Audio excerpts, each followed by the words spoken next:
On vous souhaite la bienvenue à ericlatour.com. On prépare l'été, on se cherche des activités à faire, des activités touristiques. C'était le lancement de la saison touristique dans la région, notamment le pôle de Venise en Québec, un pôle qui s'est beaucoup transformé au fil des ans avec une offre très diversifiée. Mais d'abord, parlons de la problématique des proches aidants ou de leur épuisement. Voici le lancement d'un guide de prévention destiné aux proches aidants en Montérégie.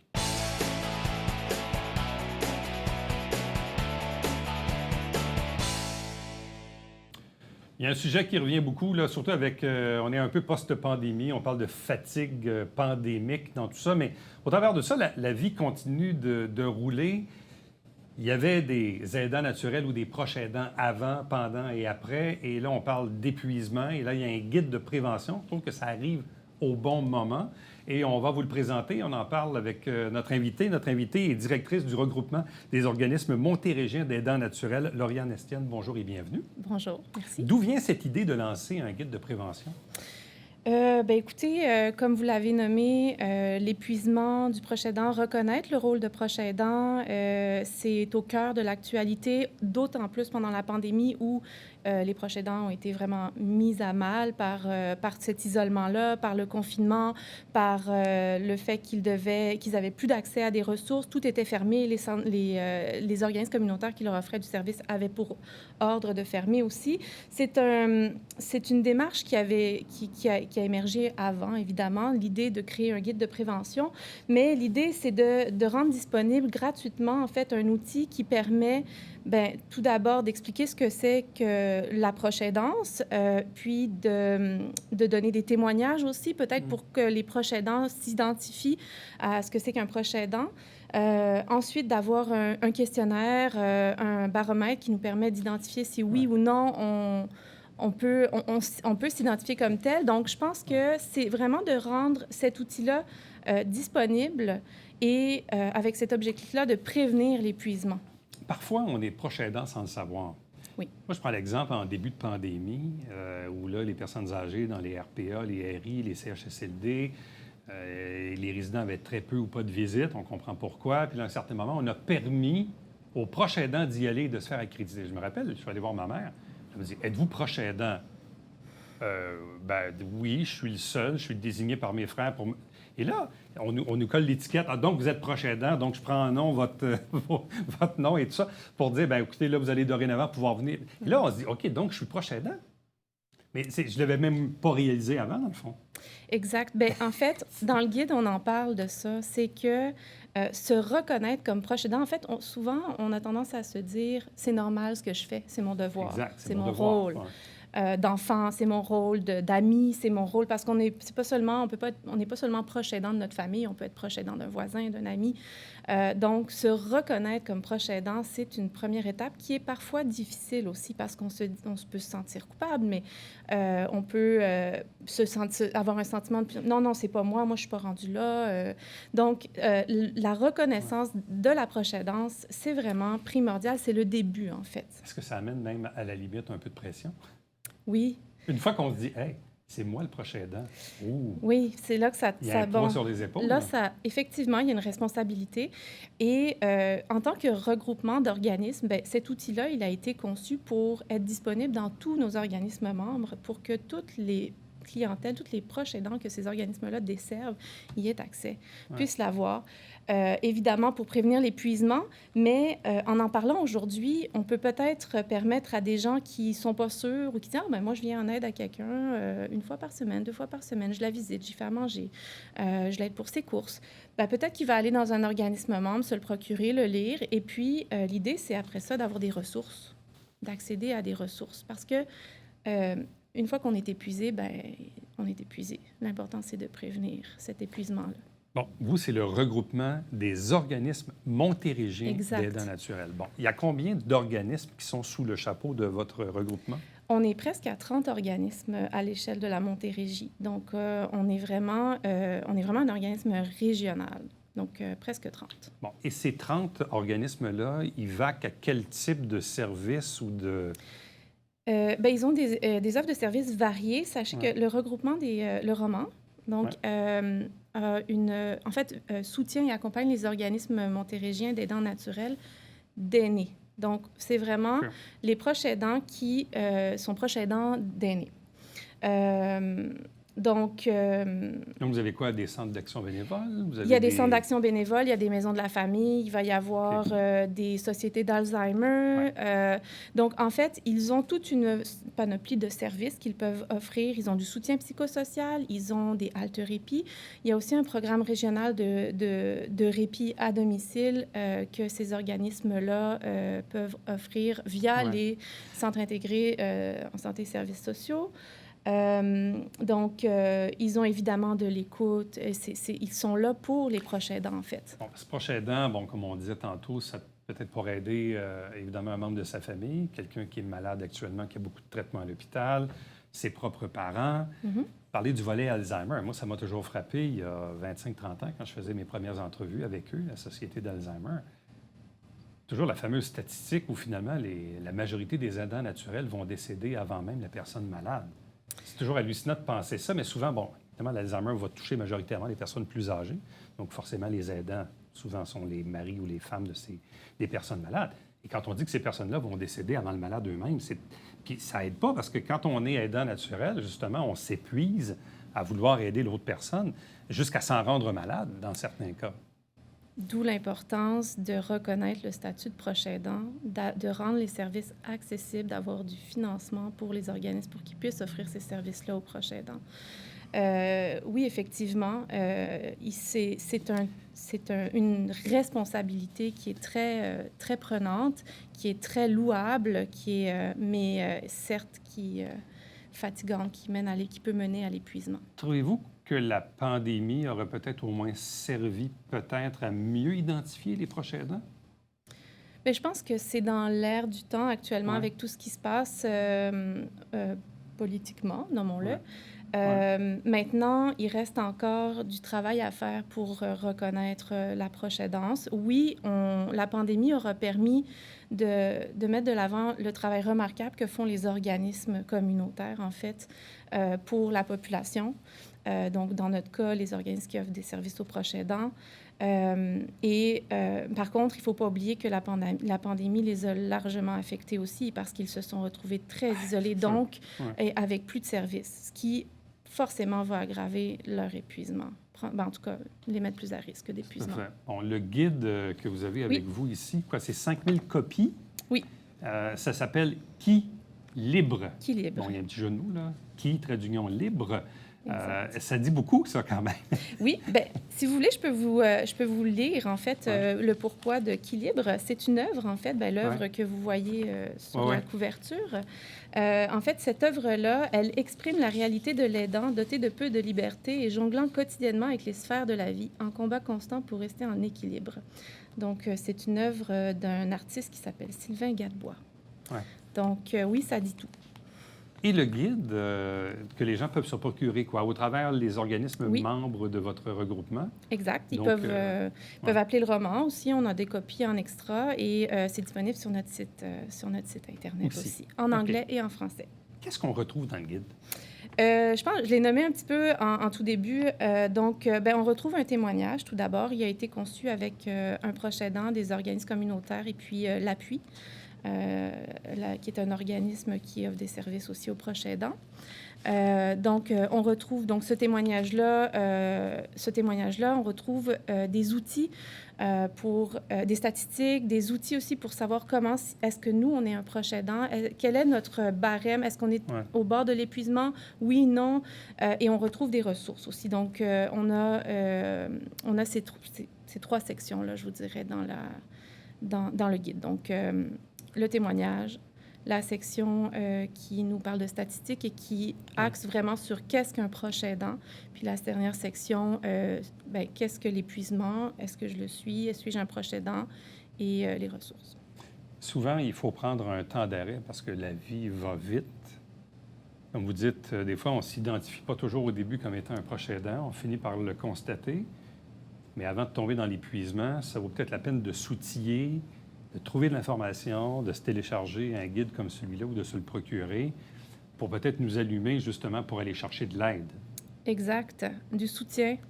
Avant d'arriver au point de rupture aussi, avant d'être épuisé, il n'y a pas de mal, en fait, à aller chercher du soutien, de l'accompagnement. Il y a des ressources qui sont là pour ça, pour outiller, pour informer, pour accompagner les proches aidants. Il y a un mot qui m'a frappé en début d'entrevue. On parlait de responsabilité, mais on parlait surtout du sens du devoir. Ça, les gens vont se reconnaître, là.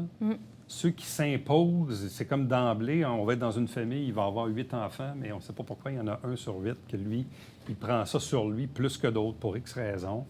Il y a une espèce de sens du devoir qui ne s'explique pas, mais que les gens sentent en eux, mais qui peut être potentiellement dangereux pour eux-mêmes.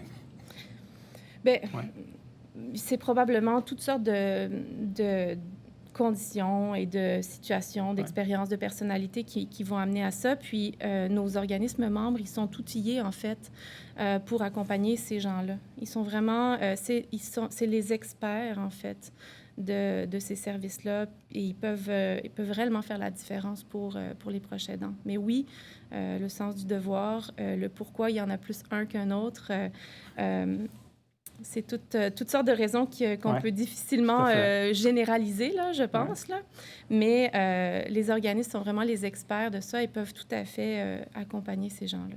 Donc, lancement de Qui Libre, guide de prévention de l'épuisement des proches aidants. Donc, 5000 copies disponibles en Montérégie au travers de la trentaine d'organismes membres du regroupement.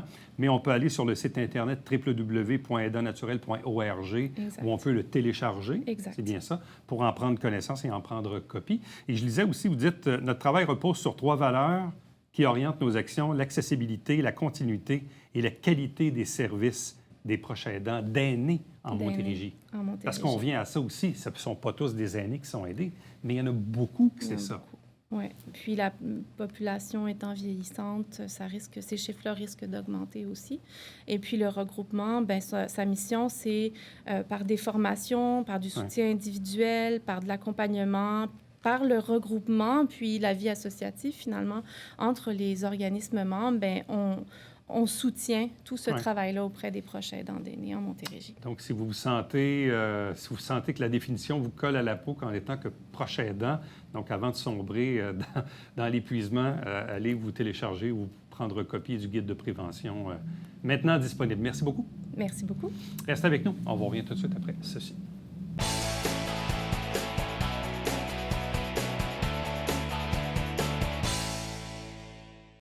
Mesdames et messieurs, bon matin et bienvenue à votre télébingo sur les ondes de télévision du Haut-Richelieu. Vous aimeriez jouer au bingo dans le confort de votre foyer? C'est possible. Tous les dimanches matins, 9h30, à la télévision du Haut-Richelieu, maintenant en haute définition au 609. Pour vous procurer les livrets du télébingo, c'est facile. Consultez la liste de nos 30 dépositaires au www.tvhr9.com. Salut, ici Alexandre Baudouin. Et François Trépanier. François, cette semaine à Sport Express, un ami de l'émission. Absolument, le hockeyeur professionnel Éric Gélina est avec nous pour un show complet. On pourrait même dire le Suisse, hein? Oui. Ne manquez pas ça.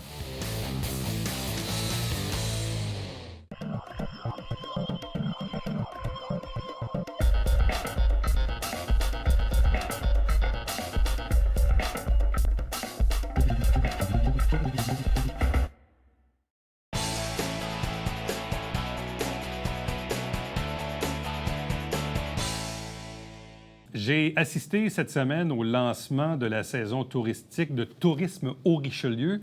Et vous savez que dans le Haut-Richelieu, il y a quelques pôles. Il y a celui de Saint-Jean, évidemment. Il y a celui de Mont-Saint-Grégoire. Et il y en a un qui est drôlement important, qui s'est beaucoup diversifié au fil du temps. C'est celui de Venise en Québec. Et j'en parle aujourd'hui avec Mario Campbell, qui est le directeur général de la SIT, la Société d'initiative touristique économique du Lac-Champlain. Bonjour et bienvenue. Bonjour, merci de me recevoir. Pourquoi aimez-vous tant Venise en Québec? Oh, vous savez, j'ai une longue histoire. Premièrement, mon père, ma mère viennent de cette région-là. Mon père est de Saint-Sébastien, ma mère est de Stanbridge Station. Le hasard fait que ce sont 2 Campbell. Ouais. On nous a francisés, nous, à Saint-Sébastien. On nous appelle les Campbell. Ouais. Mais, et donc, depuis mon enfance, tu sais, on avait un oncle, une tante à Venise qui viennent de décéder il n'y a pas longtemps. Alors, donc, j'ai vu toutes sortes d'époques. Tu sais, je suis quand même pas... je suis un modèle 1955. Ouais. Alors, j'ai vu des choses grandir, j'ai vu des choses bouger. Mais le visage de Venise en Québec s'est transformé de façon incroyable dans les dernières années. Moi, je me rappelle, il y a 30-35 ans, j'étais jeune journaliste. On avait une conférence de presse, des citoyens qui se regroupaient, puis là, on voyait les investissements d'Intra-Ouest à Mont-Tremblant, où Intra-Ouest mettait 2 milliards. Puis là, on se disait, mais nous, à Venise en Québec, on a le même potentiel. Oui. On a un plan d'eau, l'autoroute n'est pas loin. Bon, la 35 n'était pas complétée, il y a des montagnes, tout ça. Bon, et finalement, on avait dans les années 90, malheureusement, quand on parlait de Venise l'été, c'était tout le temps pour les Moses d'algues bleues. Oui, Entre autres. ça, là, il y a comme une méconnaissance scientifique. Là. Je le sais. Il faut juste savoir que c'est un nuage qui passe à une certaine époque. Le lac n'est pas contaminé. Il y a eu une autre époque, c'est sûr qu'il y a eu la gloire là, des années 40, 50, 60. Ben, on avait des chalets à Venise. Ben oui. Moi, j'étais puis, jeune, j'allais à la pêche à la glace avec mon père dans les années 70. Il y avait des amis qui avaient des chalets, on faisait de la motoneige. Bon, c'était puis, ça. Là. Puis il y avait le Château Blanc, avec des spectacles, avec des artistes de Montréal. Et à un moment donné, c'est devenu plus une... Bon, mon téléphone qui ressonne. Vous pensiez l'avoir fermé, mais c'est pas pensais grave. l'avoir Il va fermé. finalement s'épuiser. Il va sonner. Il va sonner quelques secondes. Là, dans les années 70, on avait l'impression, parce que moi, à ce moment-là, je suis devenu plus un urbain de Montréal, et que c'était une gang de quétaines qui allait sur les plages l'été. Tu sais, il n'y avait pas rien d'autre vraiment de très hot. Ouais, la perception n'était pas wow, disons. Non. C'est ça. Et là, il s'est fait une grande transformation. Et ça, c'est la volonté de citoyens. Il y avait, entre autres, comme leader là-dedans, Pierre Parent. Il y a eu toute une révolution qui s'est faite où on a installé une croisière, on a construit une auberge, on a construit un nouveau restaurant. Il y a à peu près 30 associés qui sont investisseurs, qui ont décidé de donner, comment est-ce que je pourrais dire, un nouveau look à la ville, un look plus actuel. On a acheté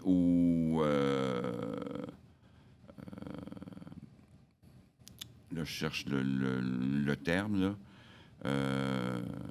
On a acheté, donc, principalement, des édifices qui appartenaient à d'autres individus et on a transformé ça de façon substantielle. Je me rappelle, moi, il y a des années, il y avait M. Fréjot qui m'en parlait, puis bout des citoyens ou des gens d'affaires de la Pointe-Jameson, puis qui se sont dit, là, on va se mettre ensemble, on va faire des croisières.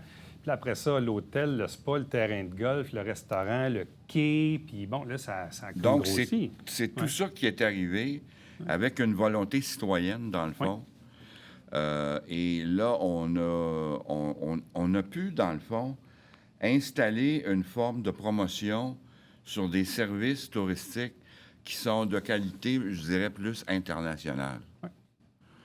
Alors, on est sorti un peu du créneau régional, même si on est une région, et on a évolué.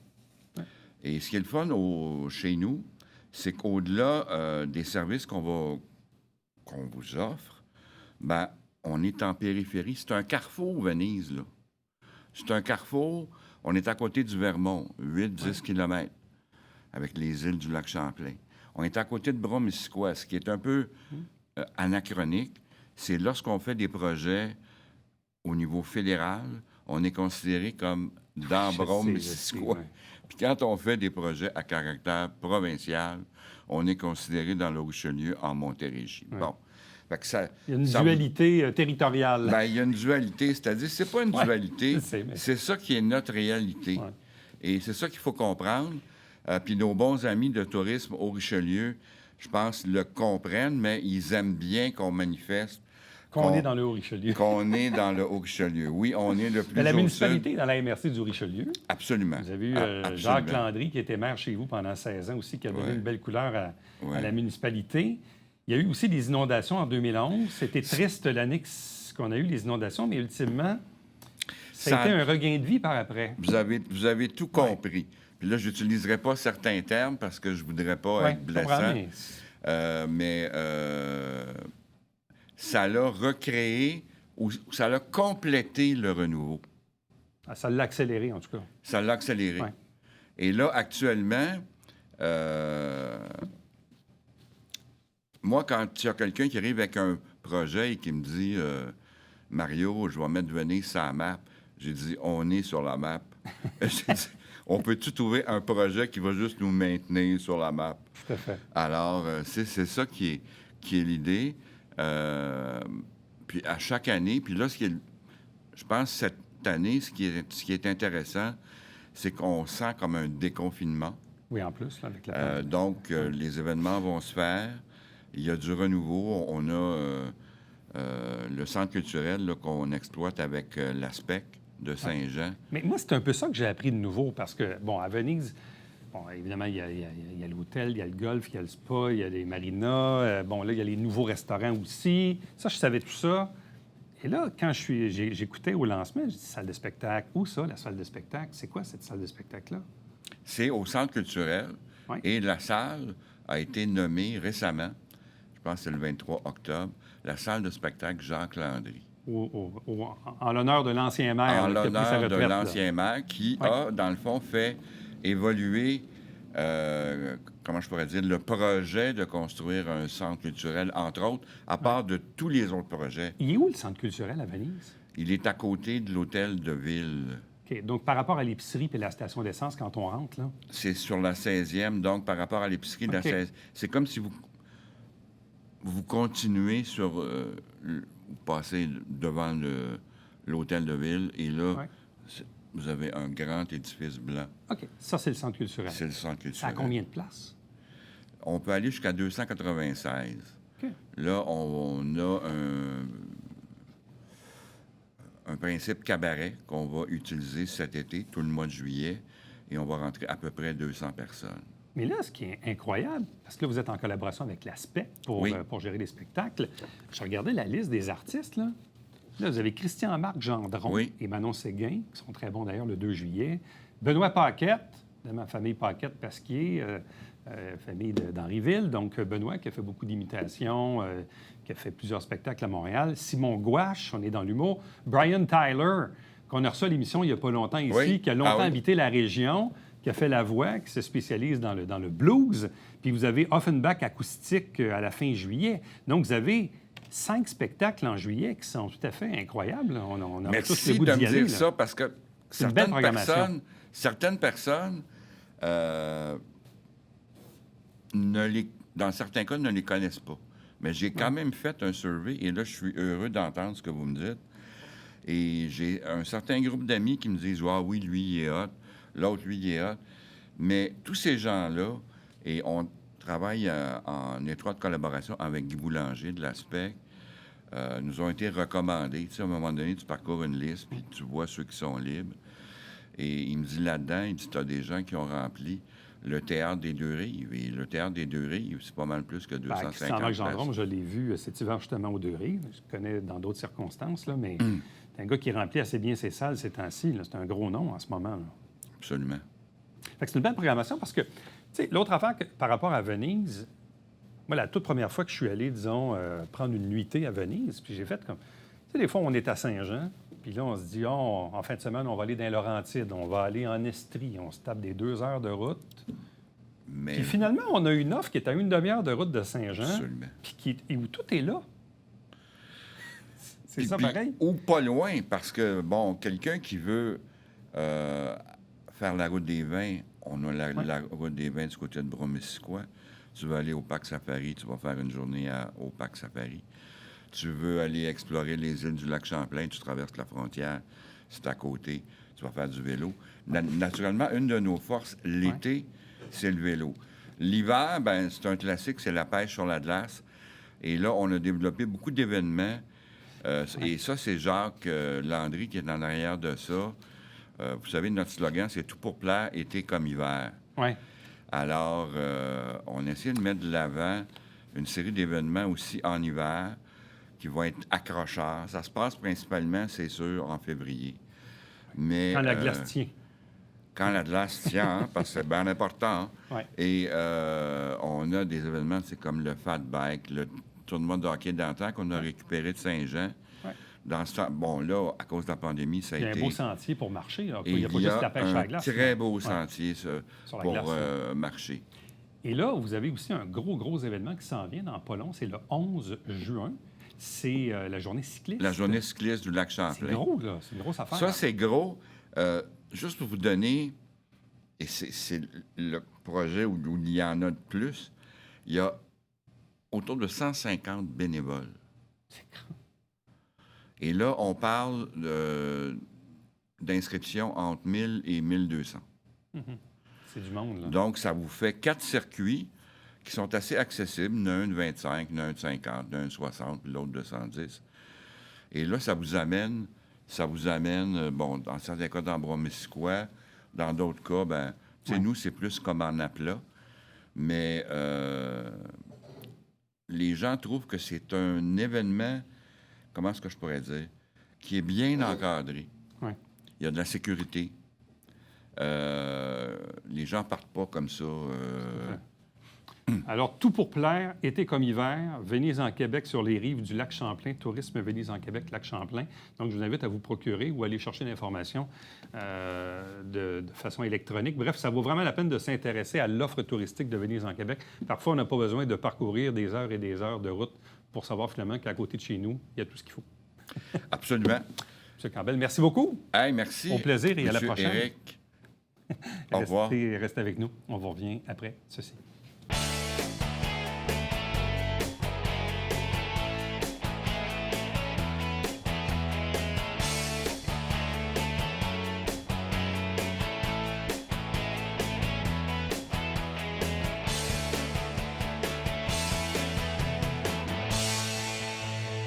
Il y a quelques instants, on vous parlait de Venise en Québec. Voilà une activité qui va se tenir le jeudi 23 juin. C'est une collecte de sang organisée par le maire, M. Paquette. Vous savez qu'avec Emma Québec et la pandémie, on y va par rendez-vous, mais à la limite, les gens même attendent un peu moins pour fixer à l'avance et remplir un peu toute la paperasse tout juste avant de se présenter à cette collecte de sang le 23 juin, Venise en Québec.